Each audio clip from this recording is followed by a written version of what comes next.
RDS-37, 22nd November 1955. The Soviet Union's first thermonuclear weapon, RDS-37, was airdropped at the Semipalatinsk test site, approximately 150 kilometers west of the city of Semipalatinsk, Kazakh SSR, now Kazakhstan. The bomber, a Tupolev Tu-16A, and its crew were under the command of senior test pilot Major Fedor Pavlovich Golovashko.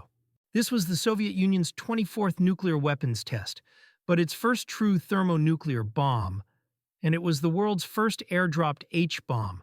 The United States' first airdrop of a thermonuclear weapon, Red Wing Cherokee, took place 6 months later, 20 May 1956. Major Golovashko and his crew had made a previous attempt with the RDS-37. 2 days earlier, 19 November, the loading of the bomb began at 6:45 a.m. 4 hoists were used to lift it into the bomber's weapons bay. The process took about 2 hours. After being released from Major Golovashko's Tupolev, the RDS-37 was retarded by parachute to allow time for the bomber to get away. It detonated at 1,550 meters, 5,085 feet above the ground. The flight crew described seeing a blue-white flash that lasted 10 to 12 seconds. The shock wave of the detonation, spreading at the speed of sound, hit the bomber 3 minutes, 44 seconds after the drop. The Tu-16 experienced accelerations of 2.5 Gs. Russian nuclear physicist Grigory Klinashov, co-creator of the Soviet Union's first two-stage hydrogen bomb, has been found dead in his apartment in Moscow. Ivy Mike. The first fusion bomb was tested by the United States in Operation Ivy on November 1, 1952, on Alugalab Island in the Eniwetok Atoll of the Marshall Islands. Scientists had to work faster and harder in order to meet the short deadline to complete the weapon, but their work paid off when Mike was successfully completed on the target date. Design. Mike used the Teller-Ulam configuration, liquid deuterium as its fusion fuel, and a large fission weapon as its trigger. The device was strictly an experimental prototype design and not a deliverable weapon. Standing over 20 feet high and weighing at least 140,000 pounds, its explosion yielded 10.4 megatons of energy, over 450 times the power of the bomb, dropped onto Nagasaki and obliterated Alugalab, leaving an underwater crater 6,240 feet wide and 164 feet deep where the island had once been. Truman had initially tried to create a media blackout about the test, hoping it would not become an issue in the upcoming presidential election. But on January 7, 1953, Truman announced the development of the hydrogen bomb to the world, as hints and speculations of it were already beginning to emerge in the press. Mark 17. The Mk-17 was the first operational USAF thermonuclear H-bomb. The Mk-17 was carried by B-36 and was in service from 1954 until 1957. By today's standards, it was extremely large and heavy. It had a casing 3.5 inches thick, a length of 24 feet 10 inches, diameter of 5 feet 2 inches, and a loaded weight of 41,400 pounds.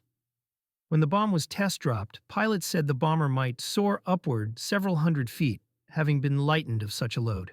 A 64-foot ribbon chute stabilized the Mk-17 bomb when dropped and slowed its descent, giving the bomber greater time to escape the area of detonation. We're also going to talk about the Mark 24, because like the Mark 17, they were the first mass-produced hydrogen bombs deployed by the United States. The Mk-17 and 24 bombs were 24 feet 8 inches and 61.4 inches, 1.56 meters diameter. They weighed 42,000 pounds. The Mark 17 had a yield of 15 megatons of TNT. 200 Mark 17s and 105 Mark 24s were produced, all between October 1954 and November 1954-1955. Only the Convair B-36 Peacemaker was capable of carrying them. Castle Bravo. March 1st marks the 60th anniversary of Castle Bravo, the largest thermonuclear device ever detonated by the United States. The test was part of a larger operation for testing high-yield nuclear devices known as Operation Castle, conducted by the U.S. Atomic Energy Commission and Department of Defense. The operation took place at Bikini Atoll, part of the Marshall Islands, used by the U.S. military beginning in 1946 for nuclear weapons testing research. Castle Bravo was the first deliverable thermonuclear device, and the test aimed to pave the way for the creation of more effective weapons, including weapons that could be deliverable by aircraft. The designers of Castle Bravo seriously miscalculated the yield of the device, resulting in critical radiation contamination. Scientists were shocked when Castle Bravo produced an astounding 15 megaton yield, making it 1,000 times as powerful as the U.S. nuclear weapons used on Hiroshima and Nagasaki in 1945. The Castle Bravo device weighed approximately 23,500 pounds. The mushroom cloud formed after the detonation grew to nearly 4.5 miles wide and reached a height of 130,000 feet 6 minutes after the detonation. The crater left behind has a diameter of 6,510 feet and a depth of 250 feet. Despite its immense power, the Castle Bravo test is only the fifth largest test in history. The test resulted in nuclear fallout that rained down on inhabitants of the atolls near the site of detonation and servicemen working on Operation Castle. Test 147. On August 5, 1962, the Soviet Union dropped a 21.1 megaton over the Novaya Zemlya archipelago. The third most powerful nuclear detonation in history, it is simply known as Test 147. This bomb clocks in as being about 1,400 times as powerful as the one dropped on Hiroshima. Despite its immense power, this nuclear detonation is not as well known as others on this list. Test 147 likely employed a two-stage thermonuclear design based on the Teller-Ulam configuration, which had been successfully implemented in earlier Soviet tests, such as the RDS-37. Given the era and the test's characteristics, test number 147 was most likely delivered by a Tupolev 95 strategic bomber, a platform commonly used by the Soviet Union for deploying large nuclear weapons. Test 219. On December 24, 1962, the Soviet Union dropped a rather unpleasant Christmas present over the test site on the Novaya Zemlya archipelago. At 24.2 megatons, this nuclear bomb was less than half as powerful as the Tsar Bomb, but was still the second most powerful nuclear weapon ever detonated at the time. It also about 1,600 times stronger than the bomb dropped on Hiroshima. And like the Test 147, we don't know much about this bomb. I really don't know why. B-41. The B-41 was a thermonuclear weapon deployed by the United States Strategic Air Command in the early 1960s. It was the most powerful nuclear bomb ever developed by the United States, with a maximum yield of 25 megatons. This project came about during the Cold War. The development of the Mark 41 began in 1955 with a USAF requirement for a Class B high yield over 10,000 pounds. It was based on the bassoon test device, first fired in the Red Wing Zuni test of 27 May 1956. An ICBM warhead version of the weapon was canceled in 1957. It was carried only by the B-52 Stratofortress and B-47 Stratojet.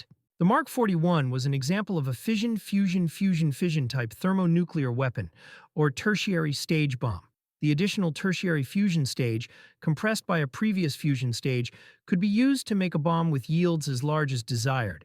Tsar Bomb, Soviet thermonuclear bomb that was detonated in a test over Novaya Zemlya Island in the Arctic Ocean on October 30, 1961.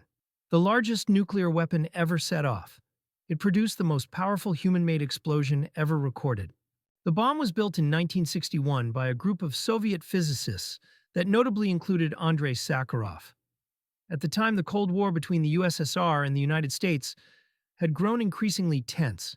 Meant to be a show of Soviet strength, the three-stage bomb was unparalleled in power.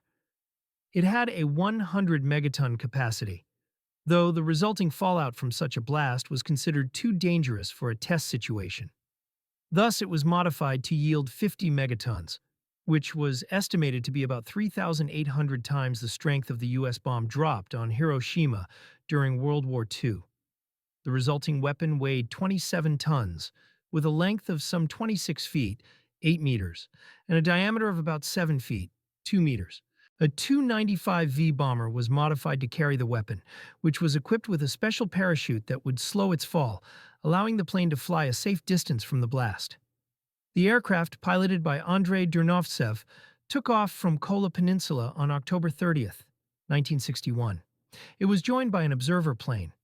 At approximately 11:32 a.m. Moscow time, Tsar Bomba was dropped over the Mityushika Bay test site on the deserted island of Novaya Zemlya. It exploded about 2.5 miles, 4 kilometers, above the ground, producing a mushroom cloud more than 37 miles, 60 kilometers high. The flash of the detonation was seen some 620 miles, 1,000 kilometers away. The Tsar Bomb was viewed as a propaganda weapon. Following the 1961 blast, Sakharov became increasingly involved in efforts to limit nuclear tests to underground. Such a ban was signed by the United States, Britain, and the USSR in 1963, and numerous other countries later joined the treaty. This is the end of this video, and I hope none of us have to experience something like this. Thanks for the support, and see you soon.